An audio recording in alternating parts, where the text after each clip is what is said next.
Atras na gamay. Yeah. It's better. Hello everyone, welcome back to my channel. This is a non-scamadoo video because it's not really informative. It's more of like my personal life. I have given people permission to ask me personal questions because we just hit 20k subscribers. This is like a very delayed video. The time that you have been watching this video, this is probably already super incredibly delayed, but still I'm publishing it because I promised people that I'm going to do so. But before anything else, logo reveal.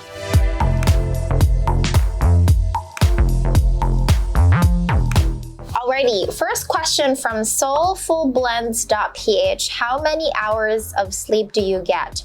What time do you wake up? Usually I get 7 to 8 hours of sleep. Really, I'm not lying. I am not really that kind of like a super busy person. I love sleep, and usually I sleep at 12 midnight and then I wake up at 8 a.m. or 9 a.m. depending on how tired I am or depending on how late I slept. So sometimes I'm not even sleeping at 12 midnight. I sleep at 2 a.m. or 1 a.m. or 3 a.m. if I'm really being super anxious and excited about something.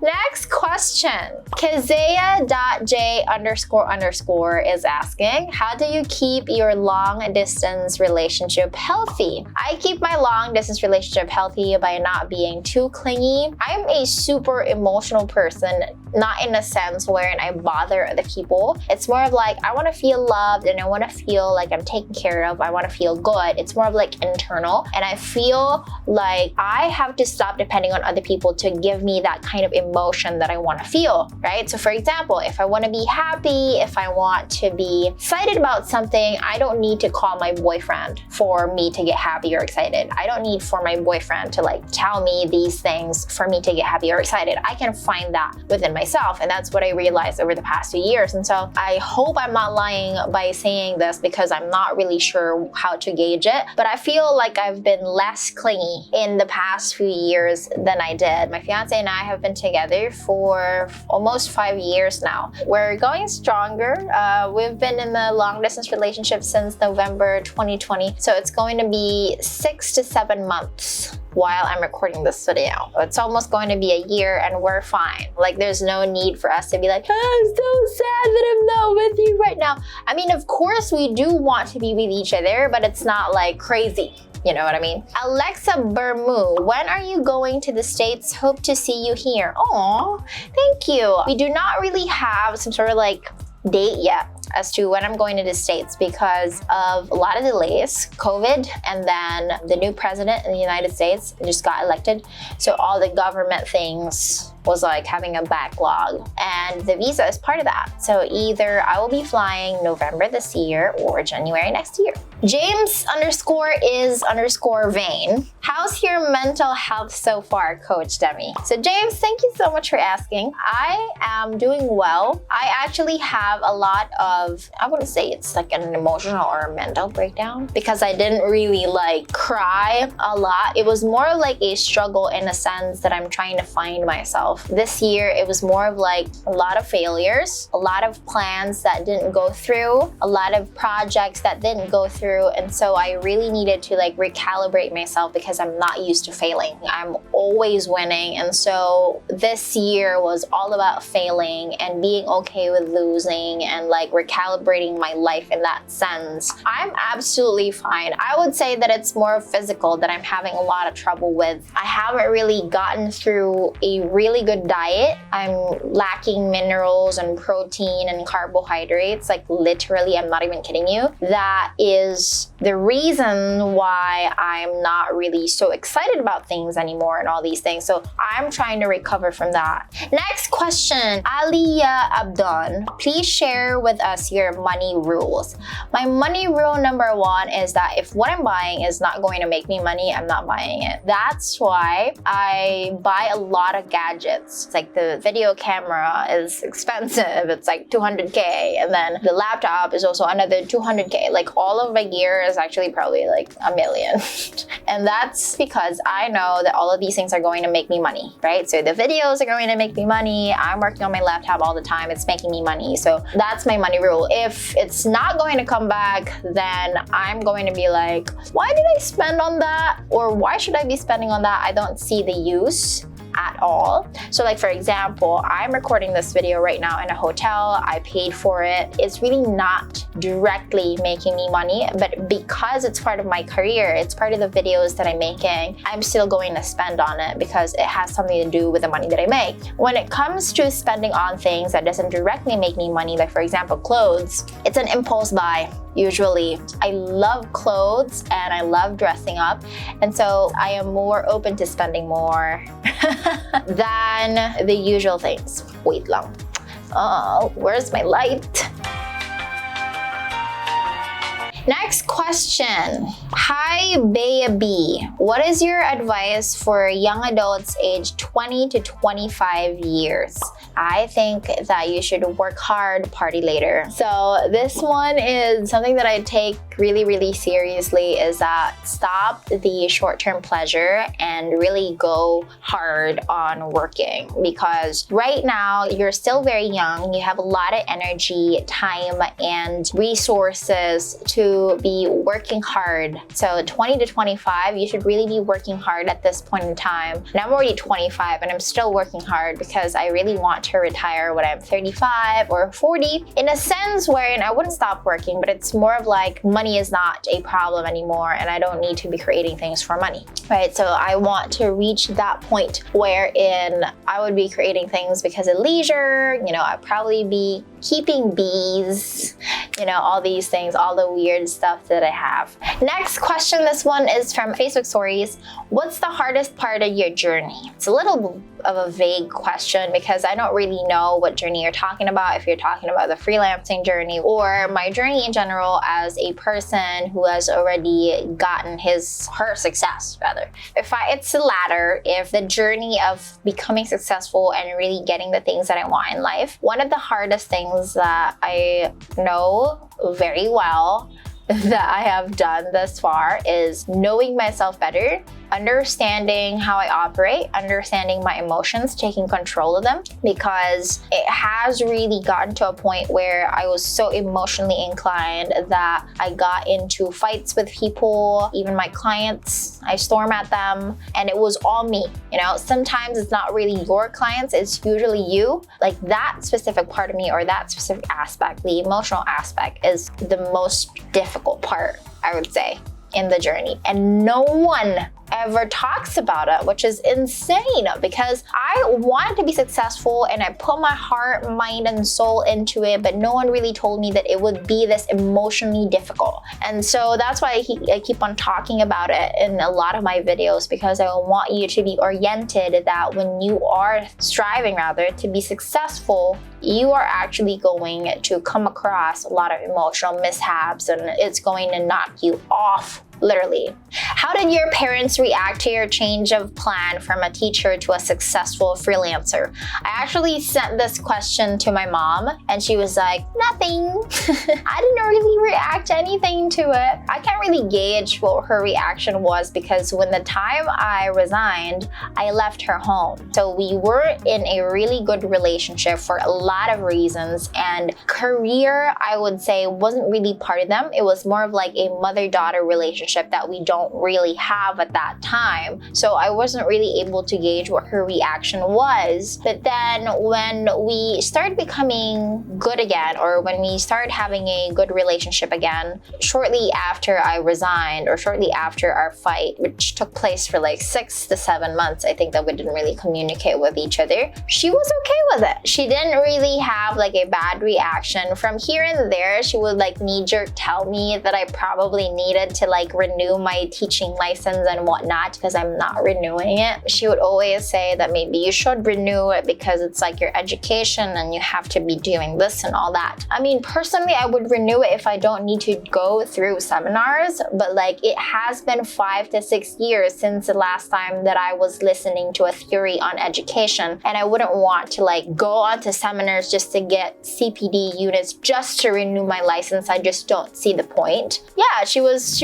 absolutely fine with it because our contract, it was more of like a deal between me and my mom, was that I need to finish college, and then after that she would be completely fine with whatever the hell I want to do with my life. And so that's what I did. I just finished college for her and I pursued the things that I want to happen in my life. What's that one book that you think is a must read for everyone? It's The 4 Agreements by Don Miguel Lorenzo Ruiz. It's always something that I recommend to a lot of people because it's so relatable to me. Like, we are putting so much emphasis and value on what other people think and like being mean and like being right, and it's just not it. It doesn't matter at all at the end of the day. So that's why I want to recommend that book.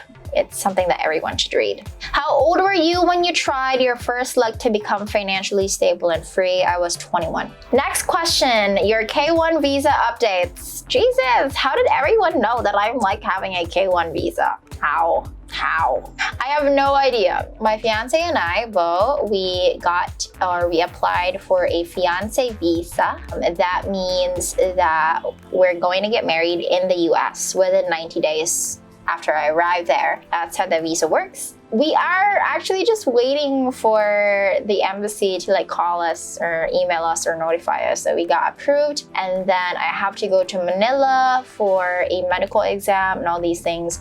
And that's what I need to do before I can fly. It's a lengthy process, and it got even more lengthy because of the coronavirus and the Biden election. It's a little bit tough, you know, not seeing your fiance, but we're both really good. I mean, we're actually both super individual people, and there are times when we were living together that we don't really care about each other, like at all. Like, yeah, do your thing and I'm gonna do my thing here. So like right now, where he's living in a different country and I'm living here, and we have our own spaces, it's actually not a problem. Anyway, a lot of you wouldn't get it, but it's an INTJ, INTP thing. We got it, guys.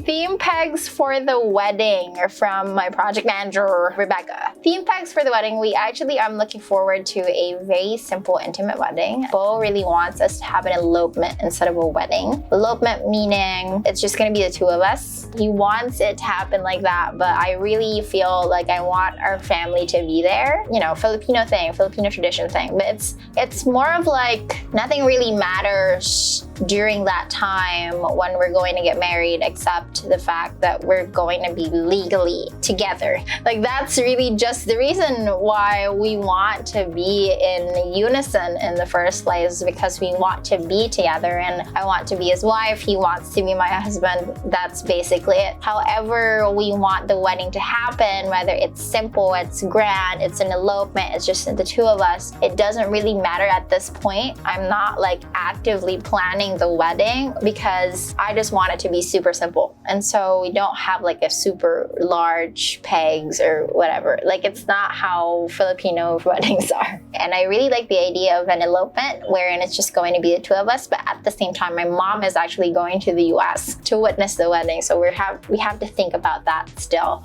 Why do you do what you do?